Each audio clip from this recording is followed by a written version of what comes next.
السلام علیکم رحمۃ اللہ وبرکاتہ۔ یہاں کوئی شروع وعلیکم السلام ورحمۃ اللہ وبرکاتہ۔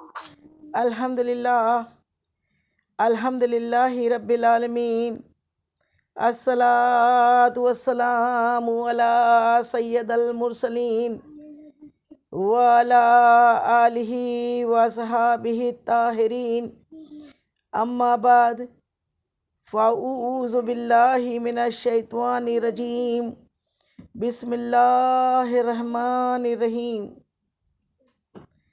وَرَفَعْنَا لَكَ ذِكْرَكَ، صدق اللہ العظیم، صدق رسولہ النبی الکریم، وَنَحْنُ عَلَىٰ ذَلِكَ وَالشَّاهِدِينَ وَالشَّاكِرِينَ وَالْحَمْدُ لِلَّهِ رَبِّ العالمین۔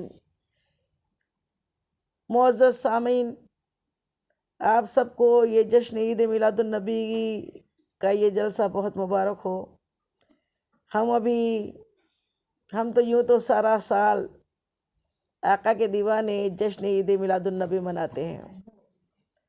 جشن ولادت صرف 12 ربیع النور کو ہی نہیں، 12 ربیع النور تو سب سے بڑی عیدوں کی عید ہے، اور جب آقا کی یاد آتی ہے ہم میلاد کی مجلس سجاتے ہیں۔ تو الحمدللہ ثم الحمدللہ، اللہ تعالیٰ نے ہمیں اپنا محبوب دیا اور محبوب کا امتی بنایا، اور محبوب پاک کی سیرت سے آج سے 1400 سال کا وقت گزر گیا ہے، اس کے باوجود بھی لوگ صرف آپ کی سیرت سن کے، غیر مسلم بھی صرف آپ کی سیرت پڑھ کے سن کے دائرہ اسلام میں داخل ہوتے جا رہے ہیں۔ تو ہم مصطفیٰ صلی اللہ تعالیٰ علیہ وسلم کی سیرت مبارکہ پر کچھ روشنی ڈالیں، ہماری اوقات بھی ساتھ نہیں ہے۔ آپ کی سیرت پہ روشنی ڈالنا یوں ہی ہے جیسے سورج کو چراغ دکھانا، لیکن جو بھی ہماری ڈکشنری میں، ہماری لغت میں جو لفظ ہیں اور جو ہمارے دلوں میں محبتیں ہیں، اللہ کلمۃ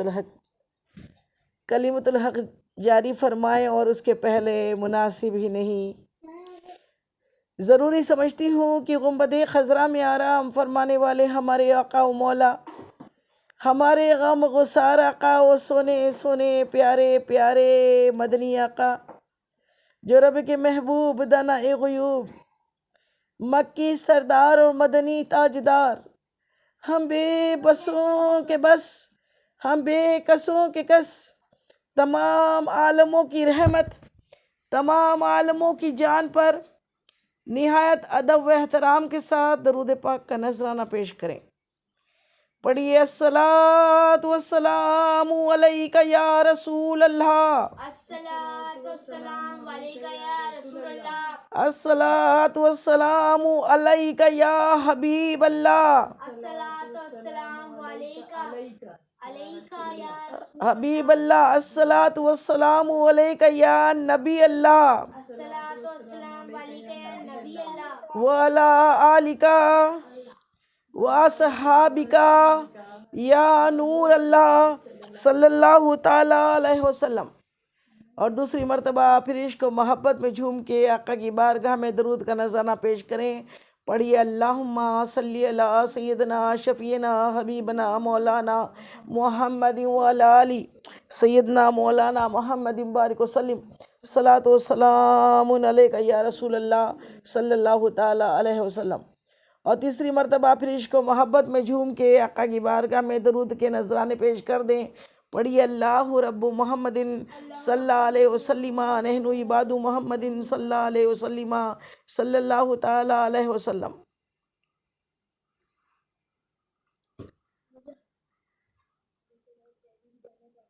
تو پیاری بہنوں، میرے آقا مصطفیٰ جان رحمت، اللہ کے محبوب، اور ایسے محبوب کہ مصطفیٰ آپ کے جیسا کوئی آیا ہی نہیں، اور آتا بھی کیسے رب نے بنایا ہی نہیں۔ کیوں آ رہے ہو؟ رہنے دو۔ تو مصطفیٰ جان رحمت کی کیا تعریف کریں، کسی شاعر نے کیا خوب کہا ہے، یہ زمین اور زمن، یہ زمین اور زمن رب نے نثارا تجھ پر، اور تیری توصیف میں قرآن اتارا تجھ پر، تو تیری مدحت کہاں سرکار کہاں میرا سخن اے میرے شاہ زمن، تو تیری مدحت کہاں سرکار کہاں میرا سخن اے میرے شاہ زمن، اے میرے شاہ زمن۔ یہ زمین اور آسمان اللہ تعالیٰ نے اپنے حبیب پہ نچھاور کیا ہے، اور تیری توصیف میں، تیری تعریف میں قرآن پاک نازل کیا ہے۔ تو جب اتنے فضیلتیں آپ کو عطا کی ہے تو پھر ہماری اوقات کہاں ہے یا رسول اللہ؟ یہ ہماری اوقات کہاں کہ ہم آپ کے بارے میں کچھ بولے؟ بس آپ کا حکم ہے تو کچھ لب کشائی کرتے ہیں، اللہ قبول کرے۔ تو میرے آقا مدنی آقا سونے آقا پہ ایک مرتبہ پھر درود پاک کا نذرانہ بھیج دیں آپ لوگ، ہم سب مل کے اللہم صلی اللہ سیدنا شفیعنا حبیبنا مولانا محمد وعلی آلہ سیدنا مولانا محمد بارک وسلم، صلاۃ و سلام علیک یا رسول اللہ صلی اللہ تعالی علیہ وسلم۔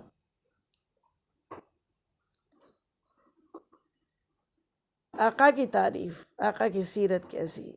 مصطفیٰ جان رحمت جب مکہ معظمہ میں تشریف فرما ہوئے، مبعوث ہوئے، اللہ نے اپنا حبیب ہمیں عطا کیا، تو چاروں طرف اندھیارا تھا اور ظلمتوں کے سائے تھے، دور دراز تک لوگ جاہلانہ حرکت میں سے باز نہیں آتے تھے، بچیوں کو زندہ درگور کر دیا جاتا تھا، بیواؤں کے ساتھ بہت برا سلوک کیا جاتا تھا، ماں باپ کی کہیں عزت آبرو نہیں تھی، پڑوسیوں کا کہیں خیال نہیں تھا، انسان سامانوں کی طرح، چیز کی طرح بکتے تھے، غلام بکتے تھے۔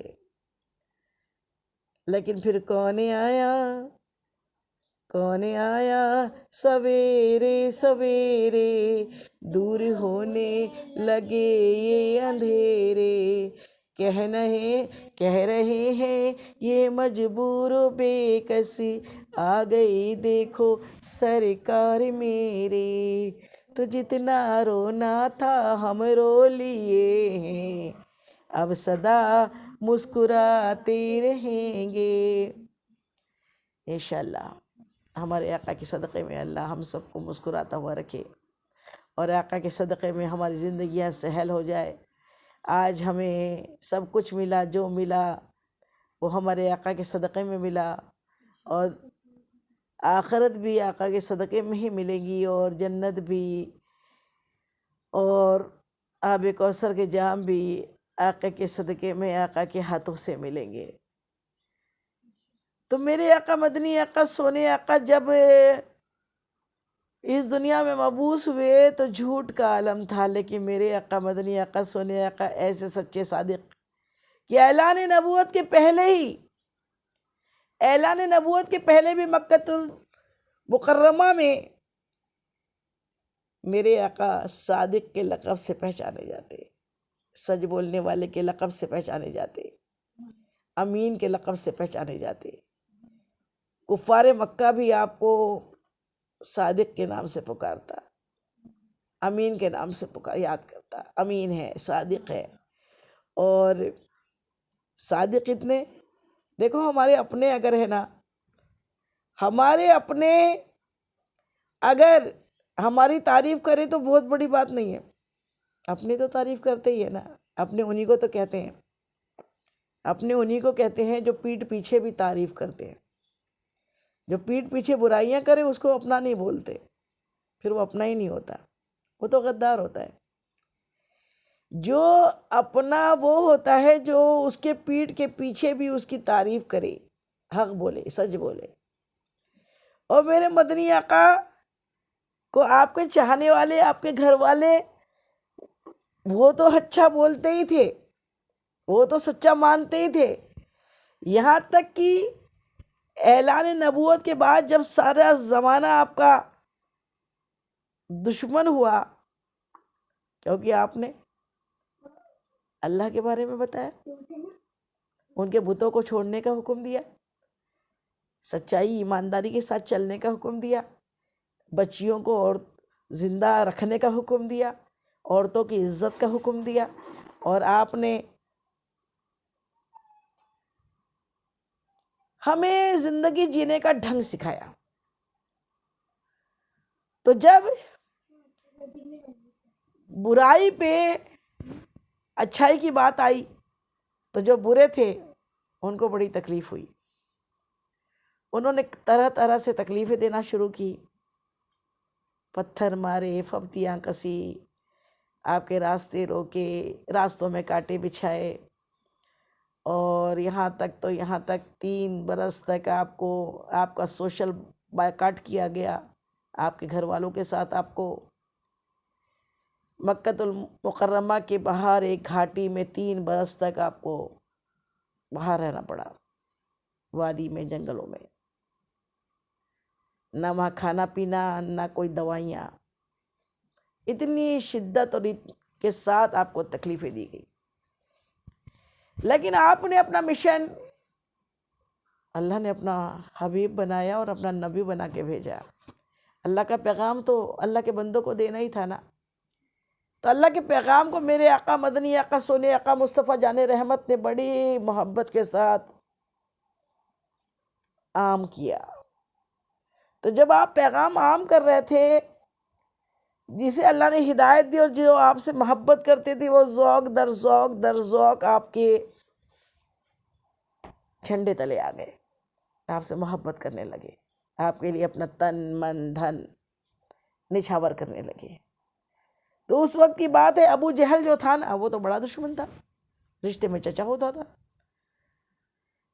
گھر والوں میں شمار تھا نا۔ تو ابو جہل کا ایک دوست جو باہر کہیں دور گاؤں میں رہتا تھا، اس تک بھی خبریں پہنچی کہ مصطفیٰ جان رحمت محمد مصطفیٰ صلی اللہ علیہ وسلم نے اعلان نبوت کیا ہے، اپنے آپ کو اللہ کا نبی بتا رہے ہیں۔ تو دور دراز تک لوگ تصدیق کرنے کے لیے ایک دوسرے سے پوچھنے لگے، کیا صحیح ہے، کیا صحیح ہے، کیا صحیح میں محمد، کیا صحیح میں محمد اللہ کے نبی ہے؟ تو ابو جہل جو تھا وہ تو تکلیفیں دے رہا تھا۔ تو ابو جہل کا ایک دوست دور دوسرے گاؤں میں رہتا تھا، وہ آیا، اور جہالت کے وقت میں بھی، اسلام اعلان نبوت سے پہلے بھی کعبۃ اللہ کا طواف ہوتا تھا، کفار مکہ بھی کعبۃ اللہ کا طواف کرتے تھے، جب سے کعبۃ اللہ بنا، جب سے دنیا بنی، کعبۃ اللہ کا طواف چل رہا ہے، کعبے کا طواف ہوتا تھا۔ کفار مکہ طواف کرنے کے لیے وہ دوست جو تھا نا، وہ بھی غیر مسلم تھا، ایمان نہیں لایا تھا، وہ طواف کرنے کے لیے جب مکہ مکرمہ میں آیا تو اپنے دوست ابو جہل کے ساتھ کعبے کا طواف کر رہا تھا۔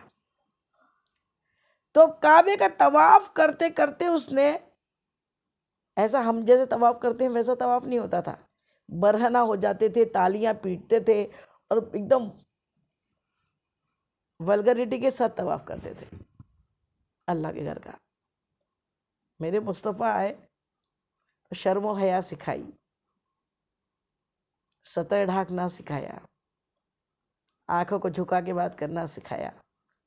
میرے مصطفیٰ آئے، زندگی کو ایک معیار میں لے آئے۔ تو مصطفیٰ جان رحمت نے آ تو گئے، اعلان نبوت بھی کر دیا۔ اب وہ ابو جہل کا جو دوست تھا، وہ ابو جہل کے گلے میں ہاتھ ڈال کے دھیرے سے پوچھنے لگا، اے ابو جہل، اے میرے دوست، بتا تو صحیح، تیرا بھتیجا جو اپنے آپ کو اللہ کا نبی بتا رہا ہے، کیا یہ بات سچ ہے؟ کیا سچ میں وہ اللہ کا نبی ہے؟ کہا ابو جہل نے جیسے یہ سوال سنا اپنے دوست کا، فوراً ادھر ادھر دیکھا، جیسے کوئی سیکریٹ بتانا ہوتا ہے نا کسی کو، تو لوگ پہلے دیکھتے ہیں اور کوئی تو نہیں سن رہا ہے، تو فوراً اس نے ادھر سے ادھر دیکھا، کوئی اور تو طواف کرتے ہوئے بات سن رہا نہیں ہے، تو اس نے کیا کیا، ادھر ادھر دیکھا، اپنے دوست کے گلے میں یوں ہاتھ ڈالا اور اس کے کان کے پاس جا کے کہنے لگا، سچ کہہ رہا ہے۔ کیا کہہ رہا ہے؟ محمد صلی اللہ علیہ وسلم، آپ میرا بھتیجا جو اپنے آپ کو اللہ کا نبی بتا رہا ہے، وہ خبر کیا ہے؟ تو کہا کہ سچ ہے۔ پھر دوست نے پھر پوچھا، جب سچ ہے تو پھر مانتے کیوں نہیں؟ سچ ہے تو اس کی باتوں کو تصدیق کیوں نہیں کرتے؟ مانتے کیوں نہیں؟ مسلمان کیوں نہیں ہو گئے؟ ایمان کیوں نہیں لے آئے؟ اس نے کہا وہ تو خاندانی ایک الگ ہماری سوچ ہے، ہم لات اور عزا کو ماننے والے ہیں، ہم نہیں لا سکتے، اس کی بات پہ یقین نہیں کرتے، لیکن بات ہے کہہ رہا وہ سچ ہے۔ تو پھر دوست نے ایک اور سوال داغا، کہنے لگا وہ سچ کہہ رہا ہے، اس کی کیا ثبوت ہے تمہارے پاس؟ وہ سچ بول رہا ہے، اس کا کیا ثبوت ہے اے ابو جہل تمہارے پاس؟ تو ابو جہل نے جو جواب دیا بڑا تاریخی جملہ تھا۔ اس نے جواب دیا، اے میرے دوست سن،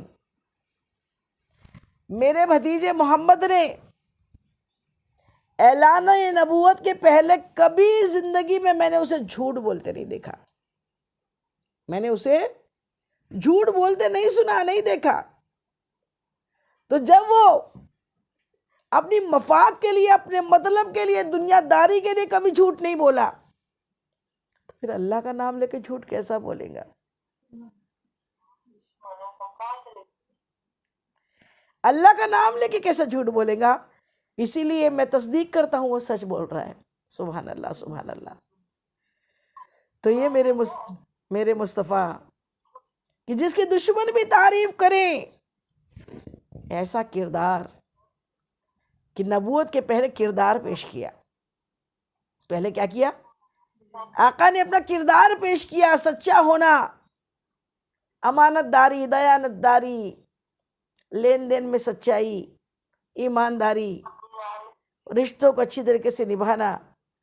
میرے آقا نے ایک آئیڈیل لائف ہمارے ان لوگوں کے سامنے رکھی، آئیڈیل زندگی ایسی جی، ایسا حسن خلق آپ کو اللہ نے عطا کیا کہ آپ کو کبھی غصہ ہی نہیں آتا تھا، اپنے لیے کبھی غصہ نہیں آیا، اپنی ذات کے لیے آپ نے کبھی کسی کو نہیں جھڑکا، کبھی کسی سے نہیں لڑے، کبھی کسی کو برا بھلا نہیں کہا۔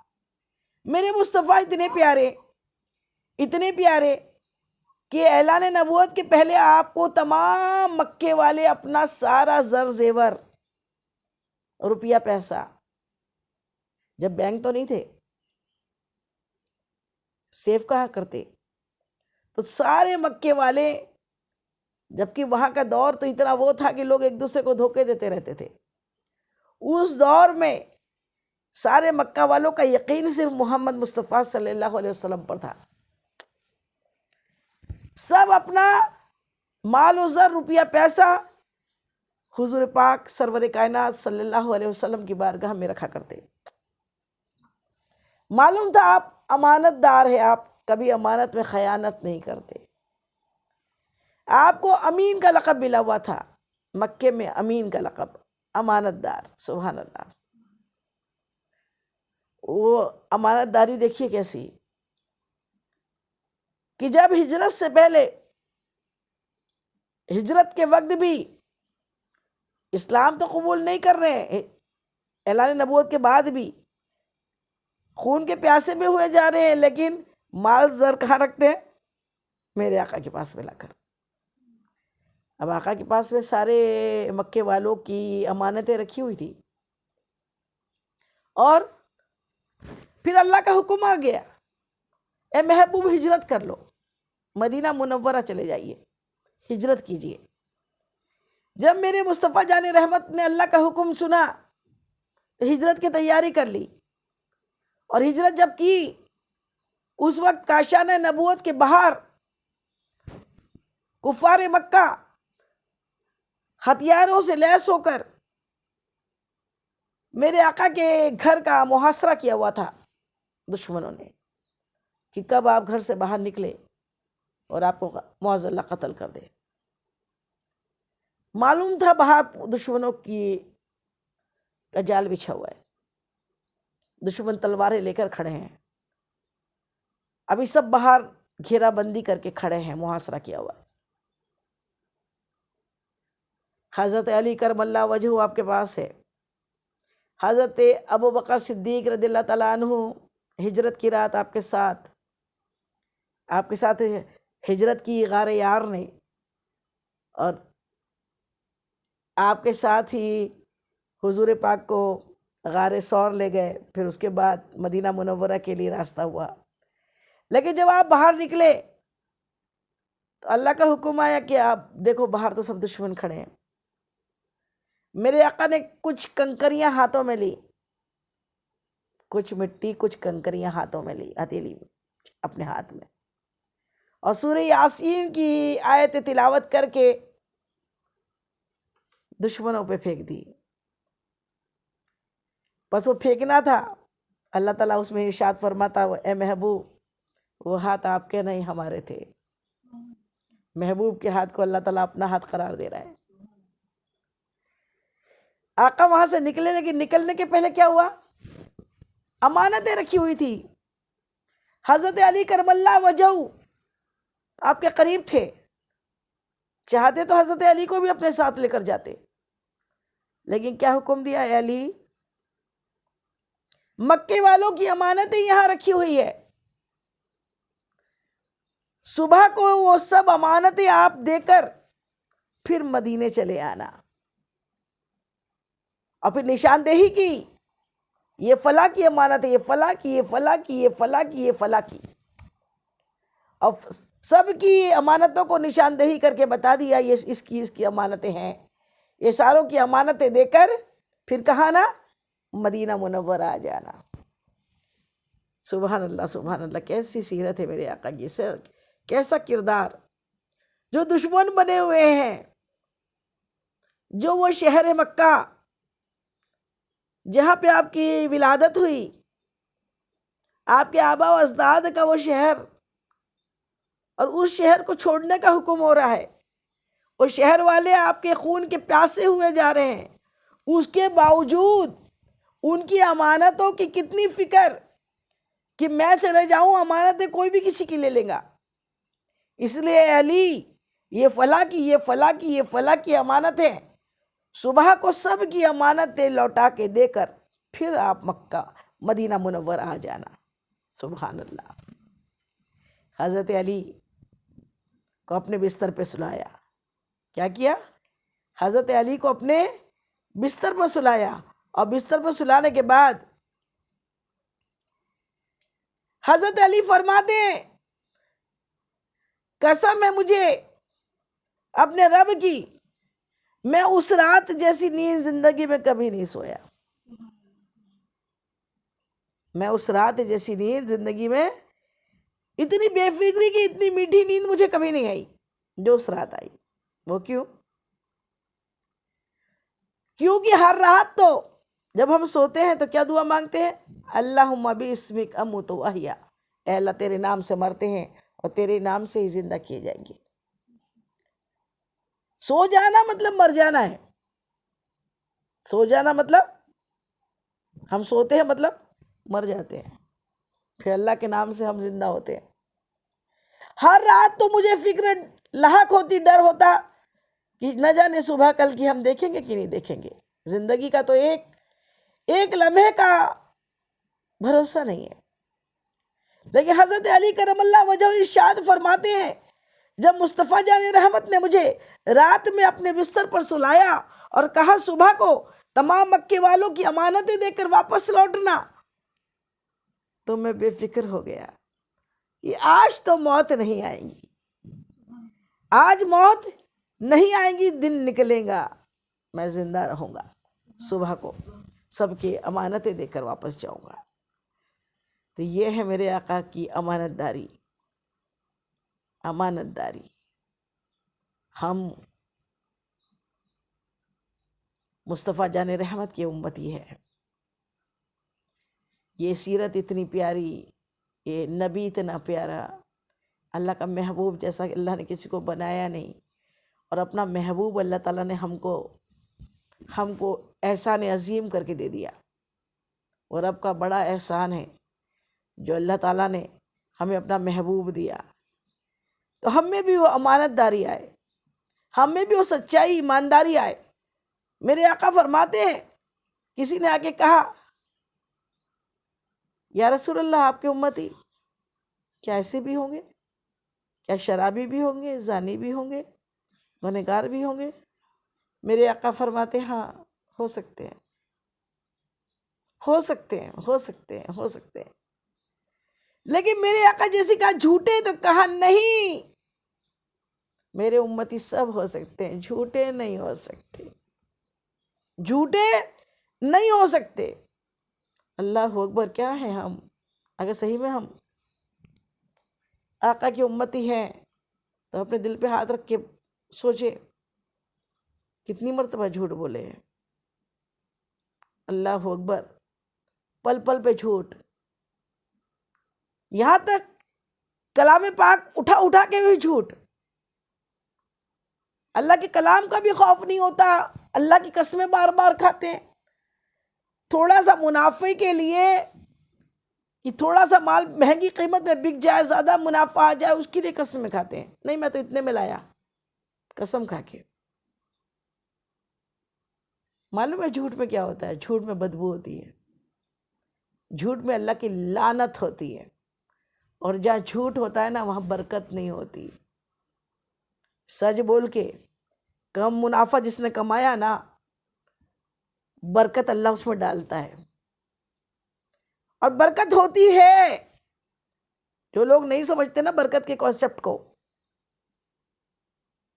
برکت ایک چیز ہے جو 2000 5000 10,000 کمانے والا بھی اگر سچا ہے، ایماندار ہے، اللہ کا خوف کرنے والا ہے، تقوی والا ہے، ڈرنے والا ہے، حضور پاک سے محبت کرنے والا ہے، تو اس کے 2 4 5 10 ہزار کے اندر بھی برکت ہوتی ہے۔ اچھے سے کھاتے بھی ہیں، سکون سے رہتے بھی ہیں۔ اور ورنہ کروڑوں روپیہ حرام کا اگر جھوٹ بول کے کمایا جائے، لوگوں کی گبن کیے جائے، لوگوں کے مال ناحق اڑائے جائے، یتیموں کا، مسکینوں کا مال کھا لیا جائے، تو وہاں پھر برکت نہیں ہوتی، وہاں پہ پھر اللہ کی لعنت ہوتی ہے۔ اللہ کی لعنت جہاں ہو جائے وہاں پھر کیا ہے؟ نہ چہروں پہ نور ہوتا ہے، نہ زندگیوں میں سکون ہوتا ہے، ہر جگہ خرابیاں ہی خرابیاں ہوتی ہیں، نہ کھانوں میں مزے ہوتے ہیں اگر جھوٹ بولا جائے۔ میرے آقا نے فرما دیا مسلمان سب ہو سکتا ہے، جھوٹا نہیں ہو سکتا۔ ہم آج سے عہد کریں، چاہے کتنا سخت بات آ جائے، جھوٹ نہیں بولیں گے، جھوٹ ہرگز نہیں بولیں گے، کیونکہ جھوٹ پہ خدا کی لعنت ہے۔ میرے مصطفیٰ جان رحمت کا کردار اتنا شاندار، اتنا شاندار کہ آپ کے جیسا اللہ نے کسی کو بنایا ہی نہیں۔ زید بن ثانہ یہودیوں کے عالم تھے، یہودیوں کی جو توریت نازل ہوئی حضرت موسیٰ علیہ السلام پہ، اس کے عالم تھے، اسلام نہیں لائے تھے ابھی۔ قرآن توریت کا مطالعہ کیا تھا، توریت کو پڑھا تھا، توریت میں اور ہر آسمانی کتاب میں میرے مصطفیٰ جان رحمت کی تشریف آوری کی باتیں آئی ہیں، ہر کتاب میں کہ مصطفیٰ صلی اللہ علیہ وسلم آنے والے ہیں، محمد آنے والے ہیں، احمد آنے والے ہیں۔ تو زید بن ثانہ جو تھے وہ یہودیوں کے عالم تھے، اور حضور سرور کائنات مصطفیٰ جان رحمت کے نبوت کے زمانے میں وہاں موجود تھے۔ وہ دیکھ رہے تھے کہ نبی آخر الزماں کی نشانیاں جو توریت میں آئی تھی، وہ نشانیاں حضور پاک نے جب اعلان نبوت کیا تو بہت ساری نشانیاں انہوں نے دیکھی کہ بالکل ہو بہو وہی تھی۔ نشانیوں سے تو سمجھ گئے تھے کہ حضور پاک سچے نبی ہیں، اللہ کے محبوب ہیں، نبی آخر الزماں ہیں۔ لیکن ایک نشانی جو تھی اس پہ ابھی کنفرم نہیں ہوئے تھے۔ آپ اور وہ نشانی ایسی تھی کہ اس میں لکھا تھا کہ نبی آخر الزماں اللہ کے محبوب کا معاف کرنا حلم پر بھاری ہوگا، حلم سے بھی زیادہ ہوگا برداشت۔ عفو کس کو بولتے ہیں؟ معاف کرنے والی خصلت کو عفو بولتے ہیں، عفو ہے اللہ، معاف کرنے والا ہے۔ اور حلم کس کو بولتے ہیں؟ حلم اس کو بولتے ہیں کہ ہمارے پاس استطاعت ہے بدلہ لینے کی۔ کسی نے ہم کو اگر ایک چاٹا مارا ہے، ہماری بھی طاقت ہے اس کو 2 چاٹے مار سکتے ہیں، طاقت دی ہے اللہ نے، ہم کمزور نہیں ہیں۔ لیکن صرف اللہ کے رسول کی خاطر بدلہ نہیں لینا۔ معاف کر دینے کا نام حلم ہے، برداشت۔ کسی نے ہمیں ستایا، پھر بھی ہم اس کے لیے دعا کریں، اس کی ہدایت کی دعا کریں، یہ حلم ہے۔ اور یہ نبیوں میں، اور نبی کون؟ نبی آخر الزماں کی خاص تعریف میں یہ آیا، توریت میں آیا کہ ان کا عفو ان کے حلم پر بھاری ہوگا، وہ ایسے معاف کرنے والے ہوں گے، اتنی برداشت ان میں ہوگی۔ اور یہ چیز جب تک آزماتے نہیں تب تک معلوم نہیں پڑتا نا، جب تک خود روبرو پریکٹیکلی اس کو نہیں جانچا جائے۔ تو حضرت زید بن سانہ جو تھے، ان سے کچھ حضور پاک کا لین دین ہوا تھا، کچھ کھجوریں حضور پاک سے انہوں نے خریدنے کا ایک کانٹیکٹ ہوا تھا، اتنی کھجوریں آپ مجھ کو اس ٹائم پر دے دیں گے۔ آقا بزنس کرتے تھے نا، کھجور کا بزنس تھا، تو انہوں نے خاص طور پہ وہ کانٹیکٹ لیا اور حضور پاک سے بات منوا لی کہ یہ دنوں میں ہم آپ کو اتنی کھجور دے دیں گے۔ پھر ہوا یہ کہ پاسبل نہیں ہو پایا وہ ٹائم پر تک کھجور دینا۔ ہوتا ہے کوئی چیز اس ٹائم مہیا نہیں ہوتی ہے، پھر بعد میں تھوڑا لیٹ ہو جاتا ہے، کوئی کام تو لیٹ ہو جاتا ہے، کوئی جان بوجھ کے، اللہ والا جان بوجھ کے نہیں کرتا ہے، کچھ سرکمٹانسز آتے ہیں، کوئی وجہ آتی ہے، کوئی پرستھتیاں ہوتی ہے، اور اس وجہ سے کچھ کام جو ابھی کرنے والے تھے وہ لیٹ ہو جاتا ہے۔ تو اب زید بن سانہ کو لگا اس سے اچھا موقع کوئی نہیں ہے حضور کے حلم کو ناپنے کا، حضور کے عفو کو دیکھنے کا۔ یہ نبی آخر الزماں اگر ہے تو میں ڈائریکٹ دیکھوں گا، پرکھوں گا کہ صحیح میں اگر یہ تعریف ان میں پائی گئی تو میں یقین دل سے کر لوں گا کہ ضرور ضرور حضور پاک اللہ کے نبی آخری نبی ہے۔ سبحان اللہ۔ اب زید بن سانہ، ایک مرتبہ کی بات، حضور پاک کی مجلس بھری ہوئی ہے، ایک سمت علی، ایک سمت عمر، صدیق ادھر، عثمان ادھر، ان جگمگ جگمگ تاروں میں سرکار کا عالم کیا ہوگا، سارے جلیل القدر صحابہ کرام آپ کے آس پاس، پوری طاقت آپ کے ساتھ، آپ تنہا میں نہیں، اکیلے میں نہیں، سارے طاقتور صحابہ کرام کے، محبت کرنے والے صحابہ کرام کے ساتھ میں تھے۔ اتنے میں زید بن سانہ آئے اور حضور پاک کو جھکجھوڑ دیا، آپ کا گریبان پکڑ لیا اور کہا یا محمد، آپ نے کہا تھا کھجور اس ٹائم دے دیں گے، ابھی تک نہیں دی، مجھے کھجوریں ابھی تک نہیں ملی، اور تو اور حضور پر نور سرور عالم صلی اللہ علیہ وسلم کے والد اور دادا کا نام لے کر کہا کہ آپ عبد المطلب کی اولاد ہی ایسی ہو. اللہ اکبر. جب کوئی انسان ہم کو برا بولے تو اتنا برا نہیں لگتا، لیکن جب کوئی باپ دادا کو نام لے کر برا بولے تو پھر اچھا انسان برداشت نہیں کر پاتا. جان بوجھ کے بولا گیا تھا، جھنجھوڑ دیا. اب ادھر حضرت عمر فاروق اعظم عمر بن خطاب رضی اللہ تعالیٰ عنہ، جن کا جلال کا کیا عالم کی، سارا مکہ تھر تھر آتا تھا آپ کے جلال سے. اتنے طاقتور، اتنے بڑے غازی، آپ کے غلام آپ کے پاس کھڑے تھے. تلوار کی مونڈ پہ ہاتھ چلے گیا کہ میرے آقا کے ساتھ یہ جاہلانہ حرکت. لیکن حضور پاک کا کے اشارے کا انتظار تھا، حضور پاک کا ادب تھا. تلوار پہ یوں پکڑ کے غصے بھری نظروں سے زید بن ثانہ کو گھور رہے ہیں کہ یہ کیا کر رہا ہے بدتمیزی. اور ادھر حضرت ابوبکر صدیق دیکھ رہے ہیں غصے میں. ادھر جتنے صحابہ کرام ہیں سب غصے کے عالم میں. لیکن میرے آقا مدنی آقا سونے آقا مسکرا رہے ہیں.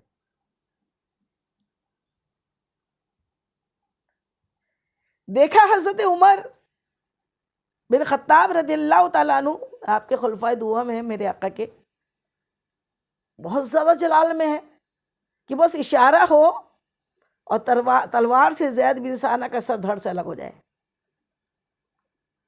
لیکن میرے آقا مسکرائے، فاروق اعظم کی جانب یوں دیکھا اور کہتے ہیں عمر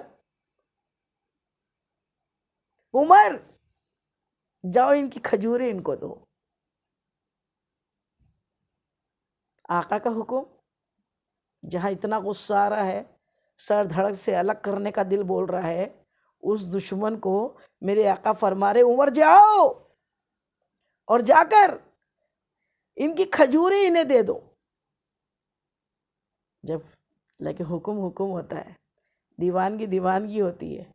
غلام ایسے کہ میرے آقا کے غلام، آقا سے محبت کرنے والے فاروق اعظم، حکم ہوا مارا نہیں، حکم ہے کھجوریں دو. خاموشی کے ساتھ غصے کو پی گئے اور کھجوریں واپس کرنے کے لیے ان کے ساتھ ان کو لے کر جانے لگے کھجوروں کے جگہ پر. جیسی جانے لگے میرے مصطفیٰ جان رحمت نے پھر آواز لگائی، اے عمر سنو، جتنے کا وعدہ ہوا ہے نا کھجور دینے کا، کھجور اس سے زیادہ دینا، کھجور اس سے زیادہ ناپنا، زیادہ دینا. اب تو برداشت کی حد ختم ہو گئی فاروق اعظم کی. عرض کی یا رسول اللہ زیادہ کیوں؟ ایسے دشمن کو جو اتنا بھری مجلس میں ذلیل کرنے آیا اس کو زیادہ دینا؟ میرے مصطفیٰ جان رحمت مسکرائے اور ارشاد فرماتے ہیں، ہاں عمر زیادہ اسی لیے کہ غصے کے عالم میں آپ نے جو آڑی ترچھی نظروں سے اسے گھورا نا، غصے میں آپ نے جو اسے گھور کے دیکھا، اس کا معاوضہ، اسی لیے زیادہ دینا. سبحان اللہ. اب حکم تھا حضور کا، مصطفیٰ جان رحمت کا حکم ہو اور عمر نہ کرے، ایسا ہو سکتا ہے؟ فاروق اعظم انہیں ساتھ میں لے کر گئے اور کھجوریں گنوانے لگے. کیا کہا حضرت زید بن ثانہ نے، اے عمر تم مجھے پہچانتے ہو؟ اے عمر کیا تم مجھے پہچانتے نہیں؟ ہاں پہچانتا ہوں. کیا کہا فاروق اعظم نے؟ ہاں پہچانتا ہوں. غصہ تو بہت آ رہا تھا کہ جس کا تو دل بول رہا ہے جس کے لیے سر اس کا اڑا دوں، اور اس کو مجھے کھجور جا کے دینا پڑ رہا ہے، اور پھر اب وہ یہ بولے اے عمر تم مجھے پہچانتے نہیں ہو میں کون ہوں؟ تو کہا ہاں پہچانتا ہوں. بولے کیا پہچانتے ہو؟ ہاں تم وہی یہودیوں کے عالم ہو. بس اتنا ہی پہچانتے ہو؟ زید بن ثانہ بولے بس اتنا ہی پہچانتے ہو؟ کہا پھر؟ کہا اے عمر الحمدللہ تم جانتے ہو میں مالدار بھی ہوں، اتنی سی کھجوروں کی مجھ کو کوئی ضرورت نہیں ہے، میرا تو سب کچھ اس نبی آخر الزماں پہ قربان، میں کھجوریں لینے نہیں آیا،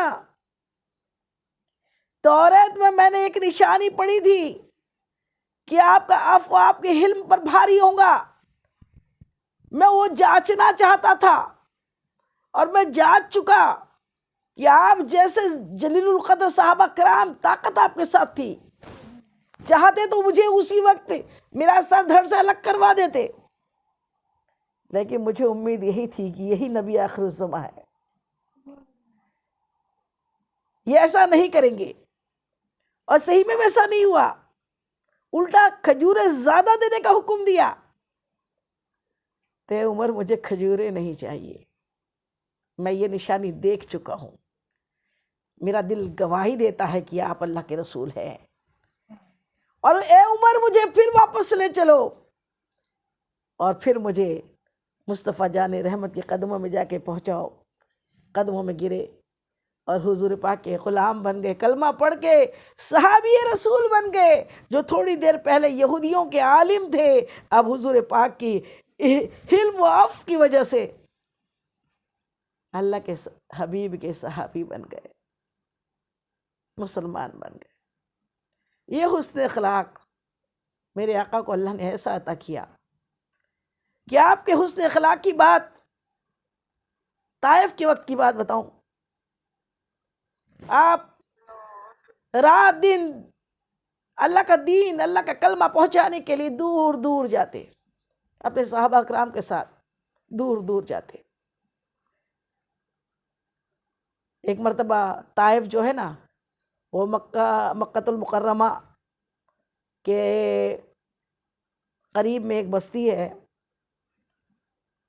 جسے طائف کہتے ہیں، ایک دم قریب نہیں ہے، جس طریقے سے ہمارے انڈیا میں کشمیر ہے نا ہل اسٹیشن، اسی طریقے سے طائف جو ہے وہ وہاں کا ہل اسٹیشن ہے، بہت ٹھنڈا ہوتا ہے وہاں، اور بہت عمدہ کھیتی اور عمدہ پھل ہوتے ہیں، پھلوں کی پیداوار سب سے زیادہ طائف میں ہوتی ہے، اور جب اتنا وہاں کی زمین وہاں کی اتنا پھل دینے والی ہے تو وہاں پہ آمدنی بھی بہت ہوتی، اور جہاں آمدنی ہوتی ہے وہاں پہ گھمنڈ غرور بھی بہت آتا ہے۔ طائف کے لوگ جو تھے بہت بدتمیز قسم کے لوگ، بہت زیادہ گھمنڈی قسم کے لوگ، بہت مستی کی باتیں کرنے والے لوگ۔ میرے مصطفیٰ جان رحمت طائف اللہ کا پیغام پہنچانے کے لیے طائف پہنچے، اور طائف پہنچنے کے بعد آپ کے صحابہ اکرام آپ کے ساتھ تھے، آپ نے جب طائف میں اللہ کی باتیں بتائی، ایک اللہ ہونے کی بات کہی، وہ جو تھے لات و عزا کے پجاری وہ سب کے سب آپ کے دشمن بن گئے، آپ کے ساتھ بہت جاہلانہ طریقے سے پیش آئے، آپ کو پہ پھپتیاں کسی، آپ کو پتھر مارے، یہاں تک آپ جب وہاں سے نکلے تو بدمعاش قسم کے لڑکوں کو آپ کے ساتھ پیچھے لگا دیا کہ وہ الجلول بک بک کے حضور کے دل کو تکلیف پہنچائے، اور پھر پتھر مارے، پتھر ایسے مارے کہ پیشانی مبارک سے چہرہ رنگ گیا خون سے، آپ کی جوتیوں میں خون، آپ کے نالین خون سے بھر گئے۔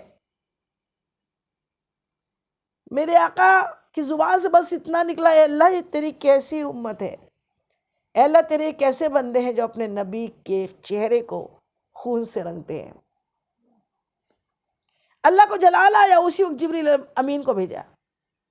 طائف جو ہے نا دو پہاڑیوں کے درمیان بسا ہوا ہے، اللہ عز و جل کا حکم آیا، اے محبوب آپ کہہ دو تو ان طائف والوں نے آپ کے ساتھ جو رویہ کیا ہے انہیں دونوں پہاڑیوں کے بیچ چکی کی طرح پیس دے۔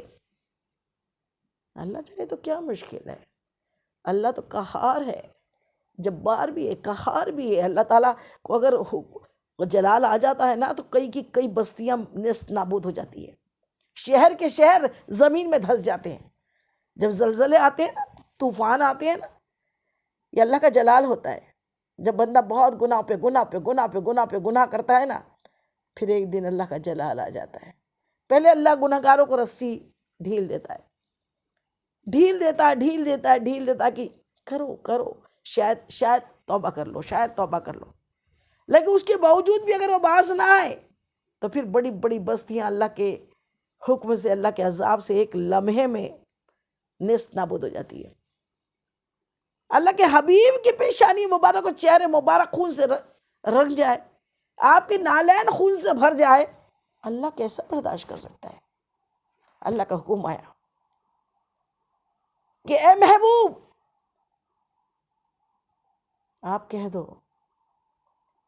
تو ان طائف والوں کو ہم دو پہاڑیوں کے درمیان چکی کے پاٹوں کی طرح پیس کے رکھ دے۔ میرے مصطفیٰ، میرے مصطفیٰ، میرے مصطفیٰ، ہمارے آقا، وہ رحمت للعالمین آقا جسے سارے عالموں کے لیے اللہ نے رحمت بنا کے بھیجا ہے، وہ عذاب کی دعا کب کرنے والے؟ وہ عذاب کی دعا کب کرنے والے؟ اور اللہ تعالیٰ نے بھی فرما دیا ہے تم میں دو ہو اور میں دو دوں، ایسا ہو نہیں سکتا۔ تمہارے بیچ میرا محبوب ہو اور میں عذاب بھیجوں، ایسا ہو نہیں سکتا۔ اور تمہارے بیچ تم میں استغفار ہو، توبہ ہو، اور پھر میں عذاب بھیجوں، ایسا ہو نہیں سکتا۔ تو جہاں مصطفیٰ جان رحمت ہمارے دلوں میں رہتے ہیں، انشاءاللہ عذاب ہم پر نہیں آئے گا۔ ہم تو مصطفیٰ کے چاہنے والے ہیں۔ اللہ کرے اللہ ہماری نسلوں در نسلوں در نسلوں کو حضور پر نور سید عالم صلی اللہ علیہ وسلم کا دیوانہ بنا دے، حضور پاک سے سچی محبت کرنے والے بنا دے۔ تو پھر مصطفیٰ جان رحمت کے پاس جب یہ خبر آئی، جبریل امین لے کر آئے، محبوب آپ کہہ دیجئے۔ اللہ نے کسی نبی سے کبھی پوچھا نہیں عذاب بھیجوں کیا، لیکن محبوب سے پوچھتا ہے، محبوب سے پوچھتا ہے، کیونکہ محبوب کو اپنی امت بہت پیاری ہے، اور امت ہی نہیں، ساری کائنات میں جو بھی مخلوق ہے میرے آقا کو بہت پیاری ہے، کیونکہ میرے آقا صرف انسانوں کے لیے رحمت للعالمین بن کے نہیں آئے، آپ جنوں کے لیے بھی رحمت للعالمین ہیں، آپ نباتات کے لیے، حیوانات کے لیے، تمام زمین و آسمان کے لیے، آپ تمام عالموں کے لیے آپ کو اللہ نے رحمت بنا کے بھیجا۔ میرے آقا خون سے لطپت ہے،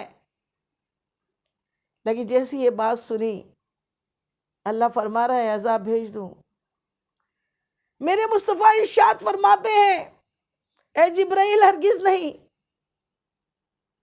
اللہ سے کہو، اللہ سے کہو، کیا کہو؟ اے اللہ ان کی اولادوں میں شاید فرما بردار آ جائے، ان طائف والوں کی اولادوں میں اللہ تعالیٰ نیک پیدا ہو جائے، اسی لیے ان پہ عذاب مت بھیج۔ اب میری نگاہوں میں تو جچتا نہیں کوئی، اور جیسے میرے سرکار ہے ویسا نہیں کوئی، ویسا نہیں کوئی۔ آپ کے جیسا تو اللہ نے کسی کو بنایا ہی نہیں۔ تکلیفیں اٹھاتے ہیں، جو کی سوکھی روٹی، اور وہ بھی کئی کئی دن بعد۔ آپ کے لیے کیا مشکل؟ آپ تو ہاتھ بڑھائیں اور جنت آپ کے ہاتھ سے نیچے، جنت ماں کے قدموں میں آ گئی، جنت کے میوے یوں آ جاتے، تاکہ آپ نے خود ویسا ہی پیدا ہونا پسند کیا، ویسی ہی زندگی جینے پسند کی جیسے امتیوں کے درد کو سہا آپ نے۔ کوئی کہہ نہ دے کہ یا رسول اللہ میں تو یتیم تھا، یتیمی کا صدمہ میں نے برداشت کیا، آپ کیا جانو؟ تو میرے مصطفیٰ نے یتیمی کا درد برداشت کیا، 6 برس کی عمر میں اپنی امی کو اپنے ہاتھوں سے قبر میں مدفن کیا، ان کی قبر سے لپٹ گئے۔ ام ایمن جو آپ کی کنیزوں میں تھی، آپ کی پرورش میں آپ کے امی کے ساتھ ہاتھ بٹاتی تھی، وہ ساتھ میں تھی، کہنے لگے میں چھوڑ کر نہیں جاؤں گا اپنی امی کو۔ یہ صدمے برداشت کیے ہیں۔ دنیا میں آنے کے پہلے ہی آپ کے والد حضرت عبداللہ اس دنیا سے کوچ کر گئے۔ صرف 6 برس تک آپ کی امی کا سایہ ساتھ رہا، امی بھی اس دنیا فانی سے نکل گئی۔ 8 برس کی عمر تک دادا عبد المطلب نے آپ کی پرورش کی، 8 برس میں ہی دادا حضرت بھی چلے گئے۔ آپ کے چچا ابو طالب نے آپ کی پرورش کی، آپ کو بہت چاہا، بہت محبت کی، اور آپ نے ہمیں جینے کا ایک درس دیا کہ خود فرما دیا اگر میں نماز پڑھاتا ہوتا، میرے پیچھے صحابہ کرام کی صفیں بندی ہوتی اور ادھر سے میری امی آمنہ کی آواز آتی، میں نماز چھوڑ کے، جماعت چھوڑ کے دوڑا دوڑا اپنی امی کے قدموں میں چلے جاتا۔ اللہ کے نبی ہے، کیا ماں کا ادب سکھا رہے ہیں کہ اگر میری امی زندہ ہوتی نا، میں نماز پڑھاتا ہوتا، وہ بھی امامت کرتا ہوتا، تب بھی اپنی امی کی آواز پہ دوڑ کر چلے جاتا، اتنا وقت بھی نہیں۔ اور آج اولادوں کو ماں کی عزت کرنے کا ٹائم نہیں ہے، پکارو تو ان کو جواب دینے کا ٹائم نہیں ہے، ماں آواز لگاتی رہتی ہے، بچوں کو جی امی بولنے کا ٹائم نہیں ہے۔ کوئی واٹس ایپ میں ہے، کوئی فیس بک میں ہے، کوئی اس میں ہے، کوئی ٹی وی میں بیٹھا ہوا ہے۔ میرے آقا نے زندگی جی کے دکھائی۔ آپ کی سیرت پہ اگر جو سے درس لے لینا، وہ اللہ کا ولی بن جائے۔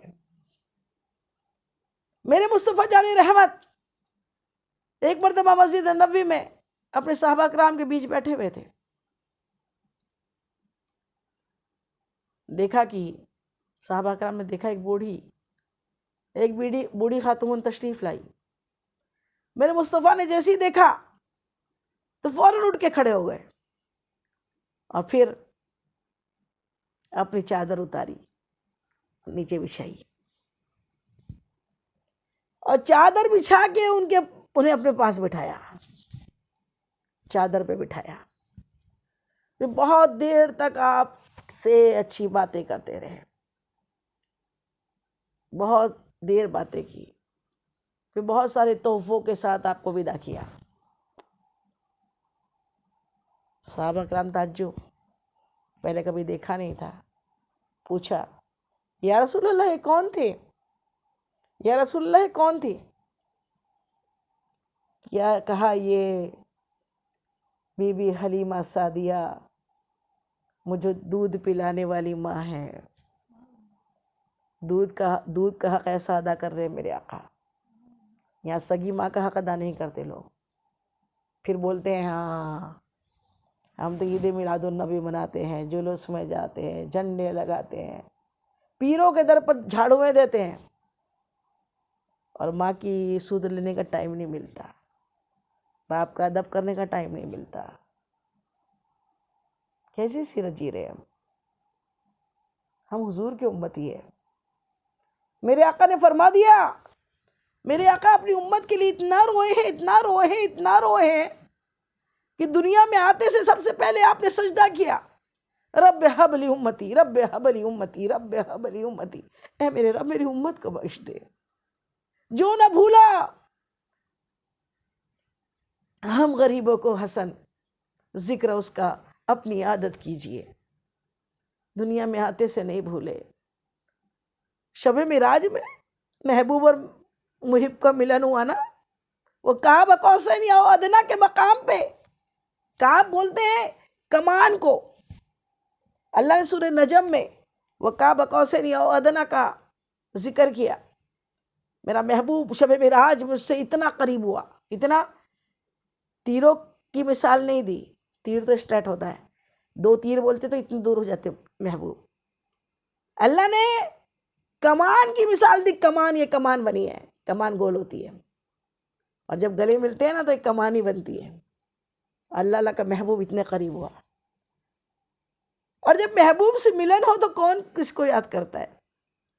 اللہ کا محبوب مل رہا ہو، زمین و آسمان رک گئے ہو، کوئی جرت کرنے کی ہمت نہیں کر رہا ہو، پانی جہاں تک بہہ گیا، جہاں تک کہ کنڈی جہاں ہلی تھی وہیں رک گئی، بستر جیسا گرم تھا ویسے ہی رہ گیا، ساری زمین ساکت ہو گئی، سورج چاند ستارے ساکت ہو گئے. اللہ عز و جل کی ملاقات ہے اپنے محبوب سے، اس میں بھی میرے آقا، اس میں بھی میرے آقا ہم گنہگاروں کو نہیں بھولے. جب اللہ تعالیٰ نے سلام کیا، السلام علیکہ لا ایھا النبیو، السلام علیکہ، تو السلام علینا علی عباد اللہ الصالحین بولنے لگے. کہا اے محبوبی علینا کون ہے؟ اے اللہ میری امت کے وہ بندے جو رات و دن تیری یاد کرتے ہیں، تو ان پہ بھی سلام بھیج دے. ہم کو وہ وہاں بھی نہیں بھولے، وہ ہمیں پل صراط میں بھی نہیں بھولیں گے، وہ ہمیں حشر میں بھی نہیں بھولیں گے، لیکن فرما دیا بروز قیامت میں اپنی امت کے ہر شخص کو تمام امتوں کی بھیڑ میں سے کھینچ کھینچ کر باہر نکال لوں گا،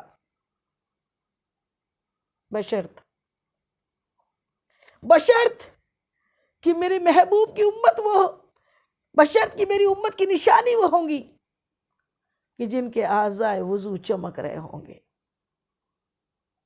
اعضائے وضو کو امت محمدی کی نشانی بنائی ہے آقا نے کہ امت، میری امت کی نشانی، بار بار وضو کرنے سے ان کے اعضاء جو ہے نا، وضو کے اعضاء جو ہے، یہ ہاتھ دھوتے ہیں یہ چمکیں گے، یہ چہرہ دھلتا ہے یہ چمکے گا، پاؤں دھلتے ہیں پاؤں چمکیں گے.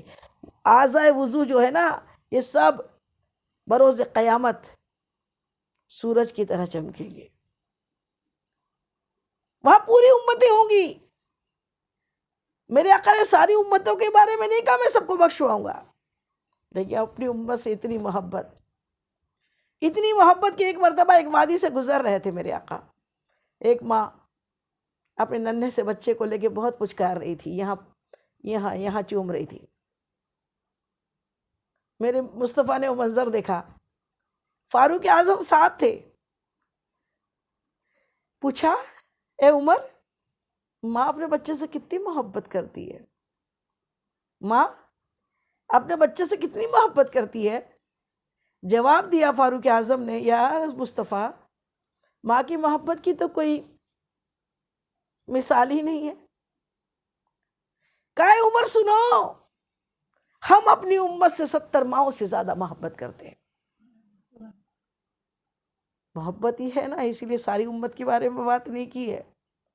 اپنی امت کو بخشواؤں گا، لیکن بتا بھی دیا، سسپینس نہیں رکھا ہے امت کی نشانی کیا ہوں گی. امت کی نشانی اعضاء وضو کا چمکنا ہوگا. اب اگر جمعے کے جمعہ وضو کیا تھا تو کیا چمکیں گے؟ نماز اپنے وقتوں پر 5 وقت کی ہر مسلمان پہ، میرے آقا کی امت پہ فرض ہے. آقا کو تو 50 وقت کا تحفہ ملا تھا. اے محبوب 50 وقت کی نمازیں دے دو، تحفے میں دی آپ کی امت کو. یہ تو حضرت موسیٰ کلیم اللہ کا مشورہ کہ میرے آقا 9 مرتبہ جا کر اللہ کی بارگاہ میں ہمارے لیے نمازیں کم کرا کے لائے، اور 9 مرتبہ جانے کے بعد 45 نمازیں اللہ نے قضا معاف کر دی، اور کہا جو ہم نے کہہ دیا وہ کہہ دیا. اے محبوب آپ کا امتی 5 پڑھیں گا، ہم 50 کا ثواب دیں گے. اللہ اتنا کریم ہے، اللہ کا محبوب اتنا کریم ہے، ہمیں 5 نمازوں میں 50 نماز کا، 50 وقت کی نمازوں کا ثواب اللہ دے رہا ہے. پھر بھی ہم 5 ٹائم کی نماز پڑھنا باہر ہو گیا.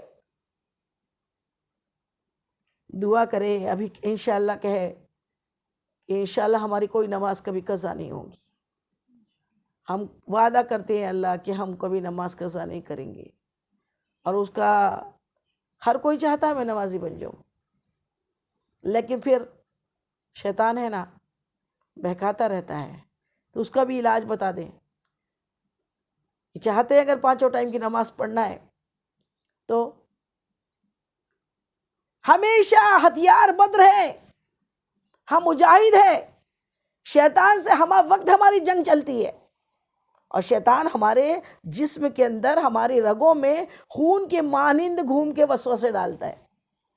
ابھی پڑھ لوں، ابھی پڑھتی ہوں، تھوڑی دیر بعد پڑھتی ہوں، تھوڑا لیٹ جاتی ہوں، پھر عشاء پڑھتی ہوں، پھر کوئی آ گیا تو پھر بعد میں پڑھتی ہوں، پھر شادی چلے جاتی ہوں، وہاں سے آ کے پڑھ لیتی ہوں.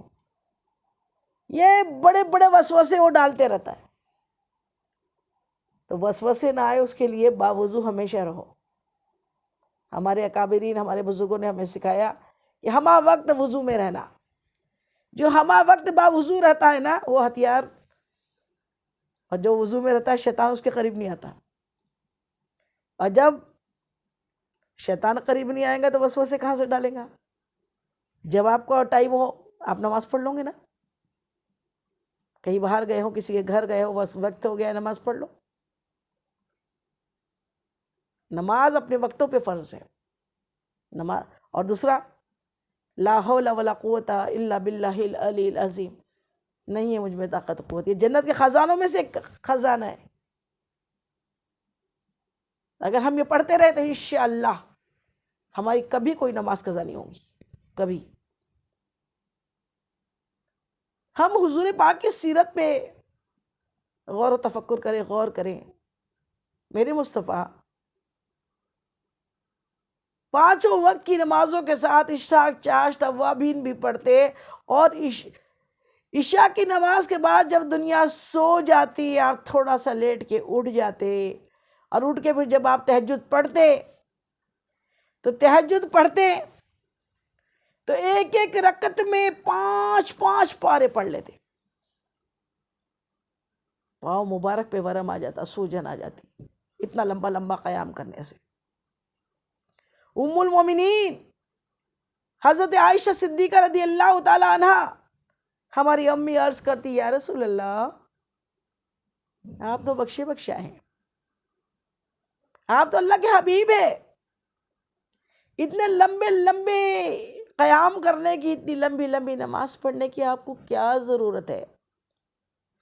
میرے مصطفیٰ ارشاد فرماتی، عائشہ بیٹا بے شک میں بخشایا ہوں، بے شک میں اللہ کا حبیب ہوں، لیکن اے عائشہ کیا میں اپنے رب کا شکر گزار بندہ نہ بنوں؟ نماز عبادت نہیں، اللہ کی شکر گزاری ہے. نماز بندے کی معراج ہے. جب جی چاہے اللہ سے باتیں کرو نا، اللہ سے ملاقات کرو تو نماز پڑھو، اور اللہ سے باتیں کرنا ہے تو قرآن پاک پڑھو. کیوں اس کو اپنے غم، اپنے دکھ، اپنی تکلیفیں بتاؤ؟ جب ایسا مقام ہمارے پاس ہے، جب ایسا دامن ہمارے ساتھ ہے، جب ایسا پیارا نبی اللہ نے ہم کو دیا ہے، جو اتنا پیارا اللہ ہمارے پاس ہے، ہمارا رب ہے، تو ہمیں ادھر ادھر پھر کے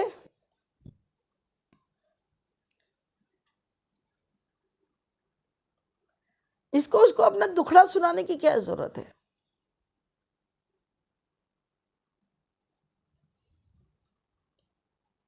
پھر کے در بدر ٹھوکرے سب کی کھائے کیوں، اور دل کو جو عقل دے خدا تیری گلی سے جائے کیوں. اللہ عقل دے دینا تو نماز ایسی چیز ہے، اور جو دعا ہے نا سب سے بہترین عبادت ہے. دعا مومن کا ہتھیار ہے، دعا عبادت کا مغز ہے. دعا سے بندہ اللہ سے کنیکٹ ہو جاتا ہے. اللہ نے فرما دیا نماز سے اور صبر سے مدد مانگو. نماز پڑھ کے دعا مانگ کے اللہ کی مدد مانگو، ملتی ہے. میرے آقا اتنی لمبی نماز پڑھتے ہیں، ہم 5 ٹائم کی نماز نہیں پڑھ سکتے. اور آقا کا حسن اخلاق کیسا حسن اخلاق کہ آپ جیسا حسن اخلاق اللہ نے کسی کو بنایا نہیں. حسن اخلاق ایک ایسی چیز ہے، بتاؤں، جیسے پھول ہوتا ہے نا، جب کہیں پھول کھلتے ہیں تو اس کی خوشبو دور دور تک جاتی ہے. حسن اخلاق پھولوں کے مانند ہے. پھول کھلتے ہیں نا تو اس کی خوشبو اس سمت میں جاتی ہے، ہر سمت میں. اور حسن اخلاق وہ خوشبو ہے جو دور دراز تک آپ پہچانے جاتے ہو. آپ کے پاس کتنا مال ہے، کتنی پراپرٹی ہے، کتنے بیٹے بیٹیاں ہیں، یہ کوئی نہیں پوچھتا ہمارے مرنے کے بعد. ہمارے پاس کیا ہے، مرنے کے بعد کسی کے پاس یہ سوال نہیں رہتا. ایک ہی سوال رہتا، وہ انسان بہت اچھا تھا. ایک ہی بات رہتی، بہت اچھے تھے، ہمیشہ مسکرا کے ملتے تھے، ہمیشہ مسکراتے رہتے تھے، بہت اچھے مزاج کے تھے، کبھی کسی کو جھڑکتے نہیں تھے، جھجکتے، برا نہیں بولتے تھے، ناک منہ نہیں سکوڑتے تھے، خندہ پیشانی کے ساتھ ملتے تھے. میرے آقا کی سیرت جیسی، میرے آقا کو اللہ تعالیٰ فرماتا ہے مصطفیٰ ایسے بن جاؤ کہ جو تمہیں دیکھے وہ مجھے دیکھ لے. اور مصطفیٰ کریم، مصطفیٰ جان رحمت ارشاد فرماتے ہیں میرے امتیوں ایسے بن جاؤ جو تمہیں دیکھے مجھے دیکھ لے. کہ جان لے غلام ایسے ہیں تو آقا کیسا پیارا ہوگا، سکھانے والا کیسا ہوگا. کس نے سکھایا ہمیں ادب کرنا، کس نے سکھایا ماں کی عزت کرنا، کس نے سکھایا رشتوں کو نبھانا، کس نے کہا پڑوسیوں کا حق سمجھنا. ہم اسلام والے ہیں اور اسلام مصطفیٰ جان رحمت سے ملا ہے. ہمیں تو اللہ بھی یا مصطفیٰ آپ کے صدقے میں ملا ہے، آپ کی وجہ سے ملا ہے. آپ نہیں آتے تو ہمیں اللہ کون بتاتا. ہم نے دیکھا ہے کیا؟ ہم میں سے کسی نے اللہ کو نہیں دیکھا.